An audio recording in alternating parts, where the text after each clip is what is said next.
வணக்கம் நண்பர்களே, என் பெயர் கணேசன். இதற்கு முந்தைய வீடியோவில் அரை மணி நேரத்தில் கீபோர்டில் வெஸ்டர்ன் மியூசிக் கற்றுக்கொள்ளுங்கள் என்கிற பாடத்தை பார்த்தோம். அதன் தொடர்ச்சியாக இந்த வீடியோவில் மீதமுள்ள தியரி மற்றும் அது சார்ந்த விஷயங்களை பார்க்கலாம். வெஸ்டர்ன் மியூசிக் தியரி என்பது எவ்வளவு மிகச் சுருக்கமாக சொன்னாலும் 2 மணி நேரங்களுக்கு மேலாக செல்லுகின்ற விஷயம்.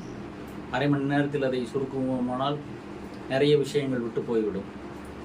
நாம் தெளிவாக தெரிந்து கொள்ள வேண்டும் என்பதற்காக விளக்கமாக இதை பார்த்து வருகிறோம். அதனால் இந்த அரை மணி நேரத்தில் இன்னும் தியரியில் எவ்வளவு தெரிந்து கொள்ள முடியுமோ அதை தெரிந்து கொள்ளலாம். இசையின் அடிப்படை 7 சுரங்கள் என்று பார்த்தோம். 7 நோட்ஸ் இங்கிலீஷ் ஆல்பாபெட்ஸில் இருந்து ABCDEFG என்கிற 7 எழுத்துக்களை சுரங்களுக்கு பெயராக கொடுத்திருக்கிறார்கள் என்று பார்த்தோம். அதை ABCDEFG என்று இல்லாமல் Cயில் ஆரம்பித்து CDEFGAB என்று சொல்ல வேண்டும் அல்லது படிக்க வேண்டும் என்று பார்த்தோம். கீபோர்டில் உள்ள வெள்ளை கட்டைகளுக்கு இந்த CDEFGAB என்கிற சுரப்பெயர் கொடுக்கப்பட்டிருக்கிறது. கருப்பு கட்டைகளுக்கு ஆக்சிடென்டல் நோட்ஸ் என்கின்ற வகையில் எந்த வெள்ளைக்கட்டையை சார்ந்திருக்கிறதோ அந்த நோட்டினுடைய பெயர் ஷார்ப் என்றும் ஃப்ளாட் என்றும் தரப்படும் என்று பார்த்தோம். 7 சுரங்கள் 7 நோட்ஸ் ப்ளஸ் 5 ஆக்சிடென்டல் நோட்ஸ் சேர்ந்து மொத்தம் 12 சுரஸ்தானங்கள் ஒரு ஆக்டேவ் என்று பார்த்தோம். கீபோர்டில் 5 ஆக்டேவ் வரை இருக்கின்றன என்று பார்த்தோம். அந்த ஒவ்வொரு ஆக்டேவுக்கும் என்ன பெயர் என்பதை இப்போது பார்க்கலாம். நண்பர்களே, ஒரு ஆக்டேவில் 7 வெள்ளைக்கட்டைகள் 5 கருப்பு கட்டைகள் உள்ளன என்று பார்த்தோம். அதுபோல ஸ்டாண்டர்ட் கீபோர்டில் 5 ஆக்டேவுகள் இருக்கின்றன. 1, 2, 3, 4, 5. கீபோர்டில் உள்ள இந்த 5 ஆக்டேவ்களில் 3ஆவதாக வரக்கூடிய இந்த மத்திய ஆக்டேவ் மிடில் ஆக்டேவ் எனப்படுகிறது.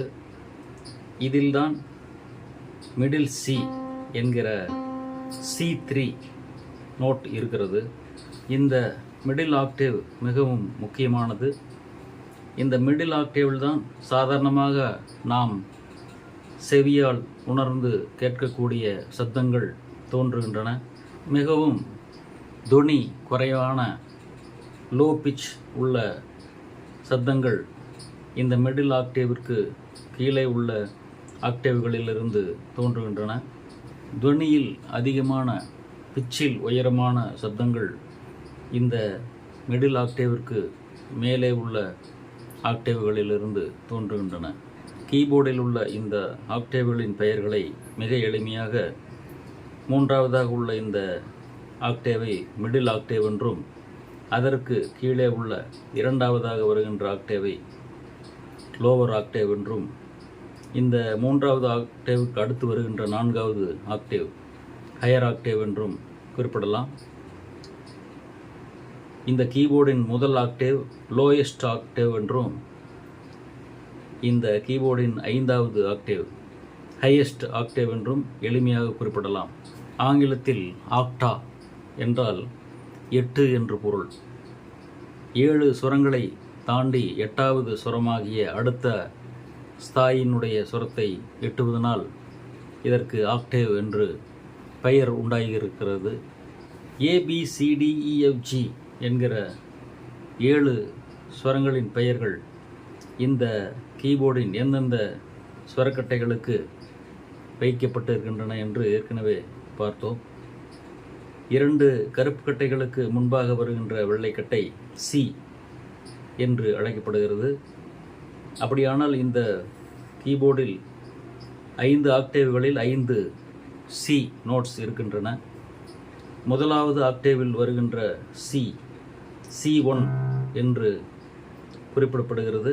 2ஆவது ஆக்டேவில் வருகின்ற C2 என்று அழைக்கப்படுகிறது. 3ஆவது ஆக்டேவில் வருகின்ற C3, நான்காவது ஆக்டேவில் வருகின்ற சி, C4, ஐந்தாவது ஆக்டேவில் வருகின்ற சி, C5. இதுபோலவே DEFG AB என்கிற மற்ற சுரங்களையும் அந்தந்த ஆக்டேவில் வருகின்ற எண்ணை குறித்து சொல்லலாம். முதலாவது ஆக்டேவில் வருகின்ற D1, இரண்டாவது ஆக்டேவில் வருகின்ற D2, மூன்றாவது ஆக்டேவில் வருகின்ற D3, நான்காவது ஆக்டேவில் வருகின்ற D4, ஐந்தாவது ஆக்டேவில் வருகின்ற D5. இதுபோலவே மற்ற சுரங்களையும் அதனுடைய அந்த ஆக்டேவினுடைய எண்ணை கொண்டு குறிப்பிடலாம்.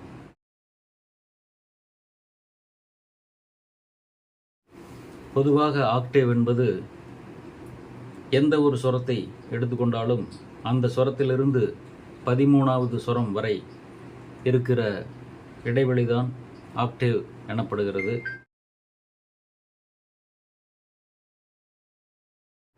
எந்த ஒரு ஆக்டேவில் இருக்கிற ஒரு சுரத்தை எடுத்துக்கொண்டாலும் அந்த சுரத்தினுடைய 13வது சுரம் அடுத்த ஆக்டேவில் அதே சுருதியை கொண்டிருக்கும்.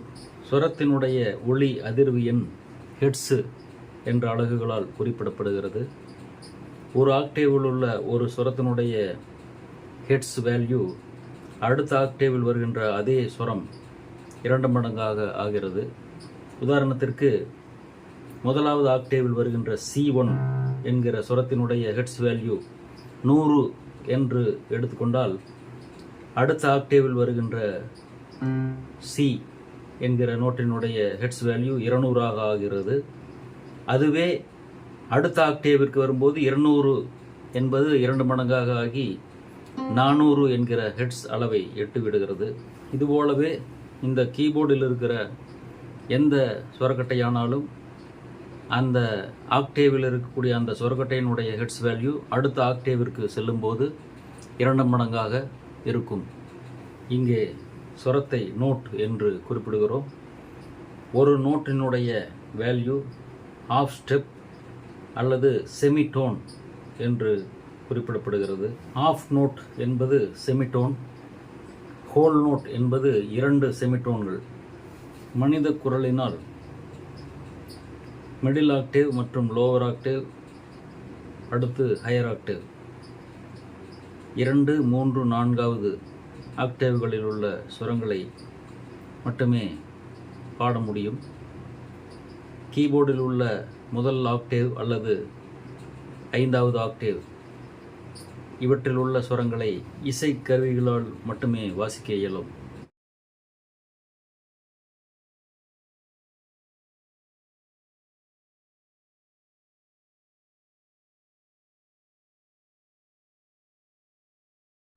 இந்திய இசையில் ஸ்வரங்கள் கூடி சந்தங்கள் உண்டாகின்றன. சந்தங்கள் கூடி பாடல், கீதம், கீர்த்தனை, வர்ணம் போன்ற உருப்படிகள் உருவாகின்றன. அதுபோல் வெஸ்டர்ன் மியூசிக்கில் நோட்ஸ், அதாவது ஸ்வரங்கள் கூடி ஃப்ரேசஸ் உண்டாகின்றன. ஃப்ரேசஸ் கூடி மெலடி அல்லது டியூன் உண்டாகிறது. இந்த மெலடியை வாசிப்பதற்கு லீடு வாசிப்பு முறை என்று பெயர். அதல்லாமல் தாளத்தோடு இணைந்து பாடலுக்கு அல்லது ஒரு மெலடிக்கு அழகு சேர்க்கும் விதமாக கூட்டு சுரங்களை இசைக்கும் முறை கார்ட்ஸ் வாசிப்பு என்று பெயர் பெறுகிறது.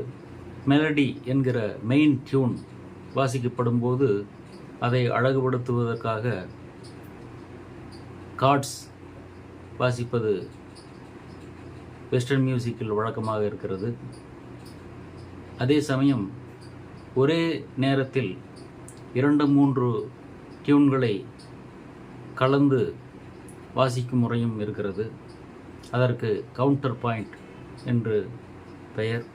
இந்த கார்ட்ஸ் கூட்டு சுரங்கள் ஒரே நேரத்தில் 2, 3, 4 என்ற சுரங்கள் வாசிக்கப்படும் போது ஹார்மனி என்று பெயர் பெறுகின்றன. அதே ஸ்வரங்கள் தனித்தனியாக ஒலிக்கப்படும் போது ஆர்பிஜியோ என்று பெயர் பெறுகின்றன. இங்கே கார்ட்ஸ் எனப்படுவது கூட்டு ஸ்வரம் என்று பொருள்படுகிறது. இந்த கார்டுகளில் பலவிதம் இருக்கின்றன. மிக குறிப்பாக அதிகமாக 3 ஸ்வரங்கள் கொண்ட கார்ட்ஸ் பயன்பாட்டில் இருக்கின்றன. அந்த 3 ஸ்வரங்கள் கொண்ட கார்டை ட்ரையாட் என்று குறிப்பிடுவார்கள்.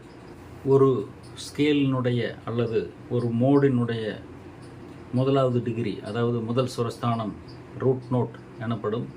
அந்த ரூட் நோட்டை முதலாவது சுரமாக கொண்ட கூட்டு சுர அமைப்பு ரூட் கார்டு என்று பெயர் பெறும். மியூசிக் தியரி மிக முக்கியமாக 3 விஷயங்களை உள்ளடக்கியதாக இருக்கிறது. ஹார்மனி, மெலடி, ரிதம் என்கிற அந்த 3 விஷயங்களை பற்றி தெரிந்து கொண்டால் மியூசிக் தியரியை எளிதாக புரிந்து கொள்ளலாம். ஹார்மனி என்பது கார்ட்ஸ் வாசிப்பு முறையை உள்ளடக்கியது. மெலடி என்பது ஒரு ஸ்கேலை கொண்டு அதில் வருகின்ற ஸ்வரங்களை கொண்டு உருவாக்கப்படுகின்ற டியூனை வாசிக்கும் முறையை உள்ளடக்கியது. ரிதம் என்பது பாடலை வழிநடத்தி செல்லக்கூடிய பகுதியாக விளங்குகிறது. ரிதம் என்கிற தாளம் மிக முக்கியமாக காலம் என்கிற அடிப்படையில் அமைந்திருக்கிறது. காலம்தான் தாளம். Time is rhythm. தாளம் என்பது பீட்ஸ் மற்றும் சைலன்ஸ் இரண்டும் சேர்ந்தது. அதாவது பீட்ஸ் மற்றும் இன்டர்வல்ஸ் சேர்ந்தது தாளம். ரிதம் என்பது குறிப்பிட்ட கால இடைவெளியில் சீராக எழுப்பப்படுகின்ற ஒலி என்று பொருள்படும். தாளம் அல்லது ரிதம் என்பது மெயின் டியூன் அல்லது மெலடியை ஒரு குறிப்பிட்ட கால இடைவெளியில் சீராக இசைப்பதற்கு உறுதுணையாக இருக்கிறது. மெலடி என்கிற மெயின் டியூன் ரிதம் என்கிற தாளத்தோடு இசைக்கப்படும் போது இனிமையாக இசைக்கப்படுவது மட்டுமல்லாமல் அந்த மெலடி ஒரு கட்டமைப்பான ஒரு முழு உருவமாக அமைவதற்கு துணை புரிகிறது. தாளத்தை ஸ்டைல் என்றும் பேட்டர்ன் என்றும் குறிப்பிடுவார்கள். தாளம் என்பது அதில் வருகின்ற பீட்டுகளின் எண்ணிக்கையை பொறுத்து பெயர் பெறுகிறது.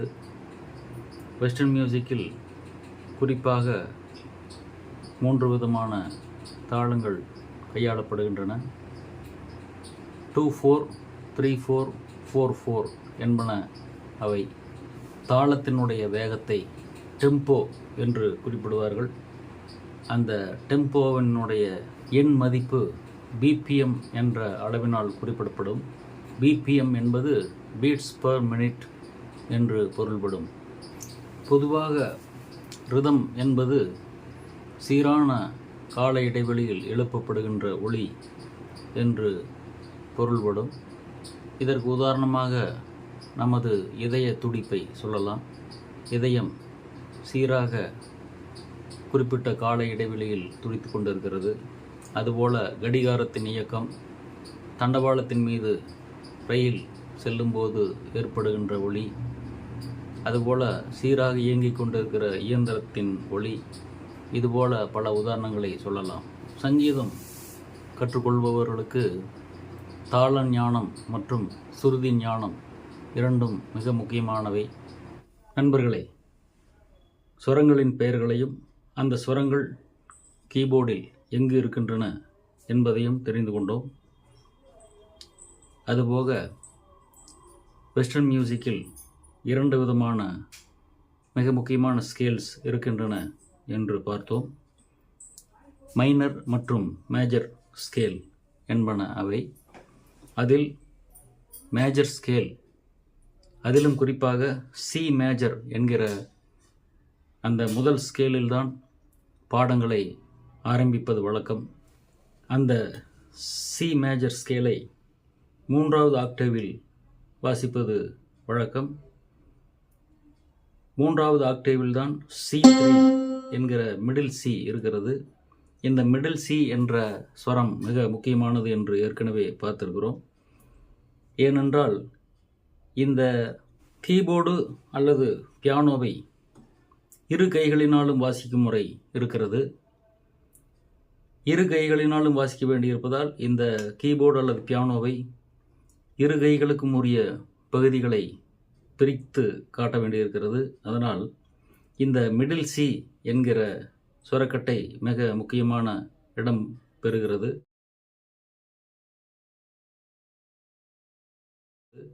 அந்த மிடில் சி மற்றும் அதிலிருந்து இடது பக்கமாக இருக்கிற சுரக்கட்டைகள் அனைத்தும் இடது கைக்குரியவை. மிடில் சி மற்றும் அதிலிருந்து வலது பக்கமாக இருக்கிற சுரக்கட்டைகள் அனைத்தும் வலது கைக்கு உரியவை.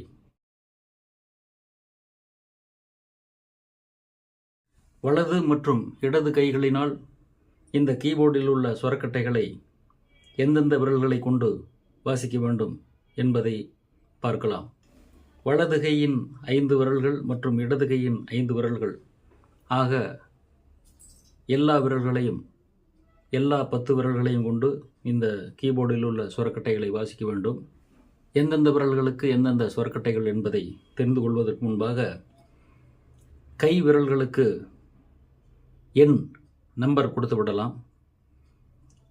வெஸ்டர்ன் மியூசிக் அடிப்படையில் இந்த 2 கட்டை விரல்களும் 1 என்ற எண்ணை பெறுகின்றன. அதுபோல 2 ஆள்காட்டி விரல்களும் 2 என்கிற எண்ணை பெறுகின்றன. 2 கைகளிலும் உள்ள நடுவிரல் 3 என்ற எண்ணை பெறுகிறது. 2 கைகளிலும் உள்ள மோதிர விரல் 4 என்ற எண்ணை பெறுகிறது. 2 கைகளிலும் உள்ள சுண்டு விரல் 5 என்ற எண்ணை பெறுகிறது.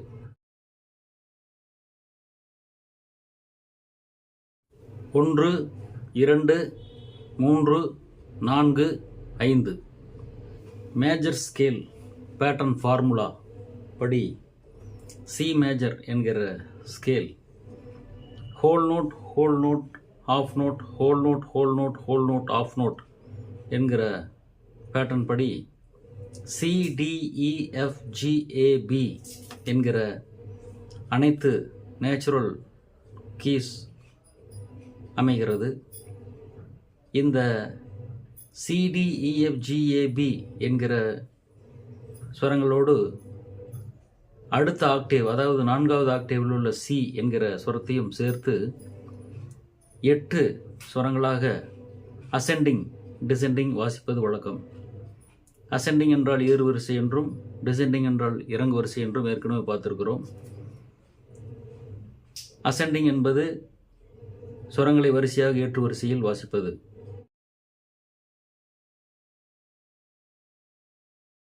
அதேபோல டிசெண்டிங் என்றால்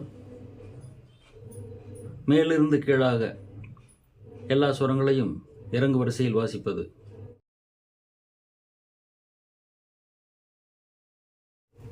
இந்த சி மேஜர் என்கிற ஸ்கேலில் உள்ள CDEFGAB என்கிற ஸ்வரங்களோடு அடுத்த ஆக்டேவில் உள்ள, அதாவது 4வது ஆக்டேவில் உள்ள சி என்கிற நோட்டையும் சேர்த்து 8 ஸ்வரங்களாக்கி கொண்டு இந்த 8 நோட்டுகளையும் வலது கையில் உள்ள விரல்களினால் 3 மற்றும் 5 என்கிற எண் அடிப்படையில் வாசிக்க வேண்டும். 3+5 எப்படி என்றால், இந்த சி மேஜர் ஸ்கேலில் வருகின்ற ஸ்வரங்களை முதல் 3 ஸ்வரங்களை முதல் 3 விரல்களில் வாசிக்க வேண்டும். பிறகு மீதமுள்ள 5 ஸ்வரங்களை அனைத்து 5 விரல்களினாலும் வாசிக்க வேண்டும்.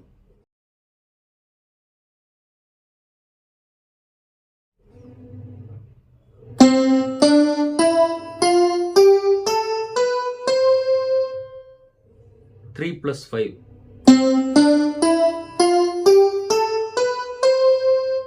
விரல் அமைப்பு ஸ்வரக்கட்டைகளோடு எவ்வாறு வருகிறது என்றால் 1 2 3 1 2 3 4 5 1 2 3 1 2 3 4 5 என்று அசெண்டிங் போது அமைகிறது. டிசெண்டிங் போது 5 4 3 2 1 3 2 1 5 4 3 2 1 3 2 1 என்று அமைகிறது. வலது கையினால் சி மேஜர் என்கிற ஸ்கேலை வாசிக்கும்போது சி என்கிற நோட் அதற்குரிய விரலாக 1 என்ற எண் கொண்ட கட்டை விரல் அமைகிறது. டி என்கிற சுரத்திற்கு 2 என்ற எண் கொண்ட ஆள்காட்டி விரலும், இ என்ற சுரத்திற்கு 3 என்ற எண் கொண்ட நடுவிரலும் உபயோகமாகிறது. மீண்டும் எஃப் என்ற சுரத்திற்கு 1 என்ற எண் கொண்ட கட்டை விரல் வந்துவிடுகிறது. ஜி என்கிற சுரத்திற்கு 2 என்ற எண் கொண்ட ஆள்காட்டி விரலும், ஏ என்ற சுரத்திற்கு 3 என்ற எண் கொண்ட நடுவிரலும், பி என்ற சுரத்திற்கு 4 என்ற எண் கொண்ட மோதிர விரலும், மேல் ஸ்தாயில் உள்ள அதாவது அடுத்த ஆக்டேவில் உள்ள சி என்கிற சுரத்திற்கு 5 என்ற எண் கொண்ட சுண்டு விரலும் அமைகிறது.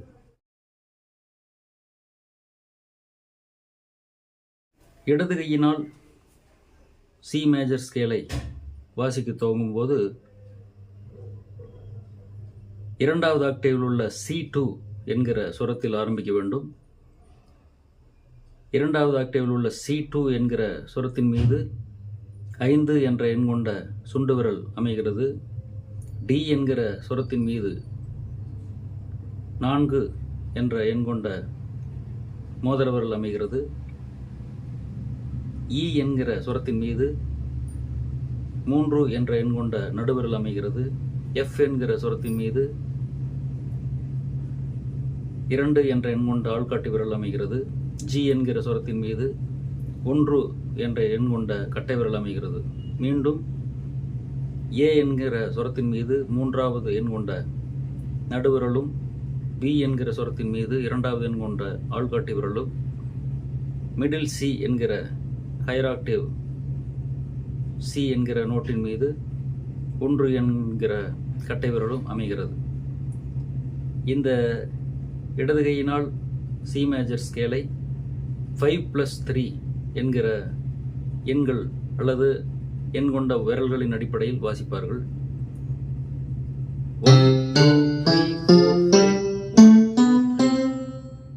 5+3 என்கிற அடிப்படையில் அசெண்டிங் வாசிக்கப்படுகிறது. 5 4 3 2 1 3 2 1 5 4 3 2 1 3 2 1 இது அசெண்டிங். டிசெண்டிங்கின் போது 1 2 3 1 2 3 4 5 1 2 3 1 2 3 4 5 என்கிற அடிப்படையில் இந்த சி மேஜர் ஸ்கேலை இடது கையினால் வாசிக்கலாம். கீபோர்டில் உள்ள சுரக்கட்டைகளை விரல்களினால் வாசிக்கும்போது கையில் உள்ள விரல்களும் விரைப்பாக இல்லாமல் தளர்வாக, மிருதுவாக, மென்மையாக வைத்துக் கொள்ள வேண்டும். விரல்களை சுரக்கட்டைகளை தழுவியவாறு அமைத்துக் கொள்ளலாம். விரல்கள் சுரக்கட்டைகளை தொட்டுக்கொண்டு இருக்கலாம், ஆனால் மிகவும் பாரமாக அழுத்தி கொண்டு இருக்கக்கூடாது. அதே சமயம் சுரக்கட்டைகளிலிருந்து ரொம்ப தூரம் விலகியும் இருக்கக்கூடாது. 2 கைவிரல்களினால் கீபோர்டில் உள்ள சுரங்களை வாசிக்கும்போது உள்ளங்கையில் சிறிய பந்து இருப்பதைப் போல நினைத்து கொள்ள வேண்டும். அந்த அளவிற்கு விரல்களை சிறிது மடக்கி கீபோர்டில் உள்ள சுரக்கட்டைகளின் மீது வைக்க வேண்டும். ஒரே சீரான இடைவெளியில் சுரங்களை வாசித்து பழக வேண்டும்.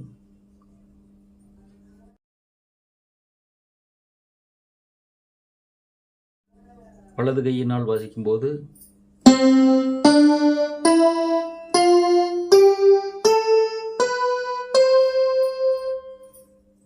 முதல் 3 சுரங்களை 3 விரல்களினால் எளிதாக வாசிக்கலாம். மீதமுள்ள 5 சுரங்களை வாசிப்பதற்கு கையை சிறிது நகர்த்தி அந்த எஃப் என்கிற சுரத்தின் மீது கட்டை விரலை வைத்து மற்ற 5 சுரங்களை வரிசையாக வாசிக்கலாம்.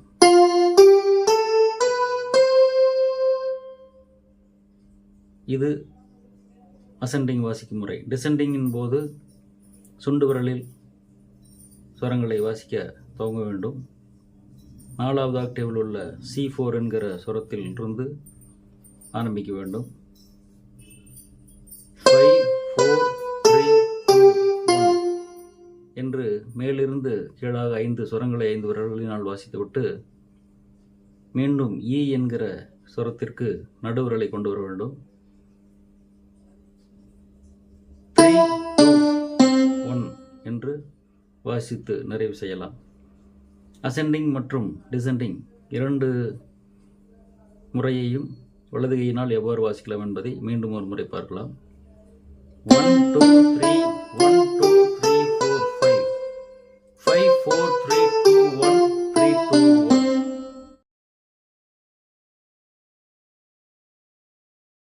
அதேபோல இடது கையில் சி மேஜர் ஸ்கேலை வாசிக்கும்போது 5+3 என்கிற விரலமைப்பு பயன்படுகிறது. C2 என்கிற சுரத்தின் மீது சுண்டு விரலை வைத்து வாசிக்க தொடங்கலாம். வரிசையாக 5 சுரங்களை வாசித்துவிட்டு மீதமுள்ள 3 சுரங்களுக்கு நடுவிலிருந்து வாசிக்க வேண்டும். 5 4 3 2 1 3 2 1 5 4 3 2 1 3 2 1. இது அசெண்டிங். அதேபோல டிசெண்டிங் வாசிக்கும் போது 1 2 3 1 2 3 4 5 என்று வரும். வலது கையினால் வாசிக்கும் போது முதல் 3 சுரங்களை வாசித்துவிட்டு அடுத்த சுரத்திற்கு கையை நகர்த்தி சுரத்தின் மீது சரியான விரலை வைத்து வாசிப்பதற்கு கவனமுடன் செயல்பட வேண்டும். அதேபோல இடது கையினால் வாசிக்கும்போது முதல் 5 சுரங்களை வாசித்துவிட்டு அந்த 3வது விரலை கொண்டு வந்து வைக்கும்போது கவனமுடன் செயல்பட வேண்டும். இந்த இடத்தில் மேஜர் மற்றும் மைனர் ஸ்கேல் இவற்றினுடைய தன்மை, இந்த ஸ்கேல்ஸ் வெளிப்படுத்துகிற உணர்வு, அதை பற்றி தெரிந்து கொள்ளலாம். மேஜர் ஸ்கேல் என்பது பிரைட்டாகவும் ஹாப்பினஸாகவும் இருக்கும், அதாவது வெளிச்சம் நிறைந்தும் மகிழ்ச்சிகரமாகவும் இருக்கும். மைனர் ஸ்கேல் என்பது டார்க்காகவும் சேட்னஸாகவும் இருக்கும், அதாவது வெளிச்சம் குறைந்த டிம்மான நிலையில் சோகத்தை வெளிப்படுத்துகிற விதத்தில் இருக்கும். ஒரு ராகத்தில் உள்ள சுரங்களை சரிகம பதனிசா என்று வாசிக்கும் முறைக்கு கர்நாடக சங்கீதத்தில் இண்டியன் சால்ஃபேஜ் என்ற பெயர் இருக்கிறது. அதுபோலவே வெஸ்டர்ன் மியூசிக்கில் ஒரு ராகத்தில், அதாவது ஒரு ஸ்கேலில் உள்ள சுரங்களை வாசிப்பதற்கு வெஸ்டர்ன் சால்ஃபேஜ் என்ற ஒரு முறை இருக்கிறது.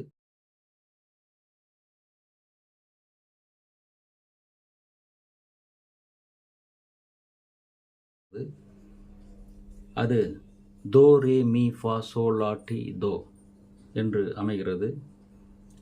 அந்த முறையில் இந்த சி மேஜர் என்கிற ஸ்கேலை வாசிக்கும்போது தோ ரே மீ ஃபா சோ லா டி தோ, தோ டி லா சோ ஃபா மீ ரே டோ என்று வாசிக்கலாம். அதேபோல் இடது கையினால் வாசிக்கும்போது தோ ரே மீ ஃபா சோ லா டி டோ, தோ டி லா சோ ஃபா மீ ரே டோ என்று வாசிக்கலாம். நண்பர்களே, வெஸ்டர்ன் மியூசிக் தியரியில் இன்னும் தெரிந்து கொள்ள வேண்டிய விஷயங்கள் இருக்கின்றன. அடுத்த பாகத்தில் கார்ட்ஸ் மற்றும் அந்த கார்ட்ஸினுடைய வகைகள் இவற்றையெல்லாம் பார்க்கலாம். அத்தோடு வெஸ்டர்ன் மியூசிக் நொட்டேஷன், வெஸ்டர்ன் மியூசிக்கில் இசையை எவ்வாறு எழுதுகிறார்கள், எழுதுகிற இசையை எவ்வாறு நாம் படிக்கலாம் என்பது பற்றியெல்லாம் பார்க்கலாம். நன்றி, வணக்கம்.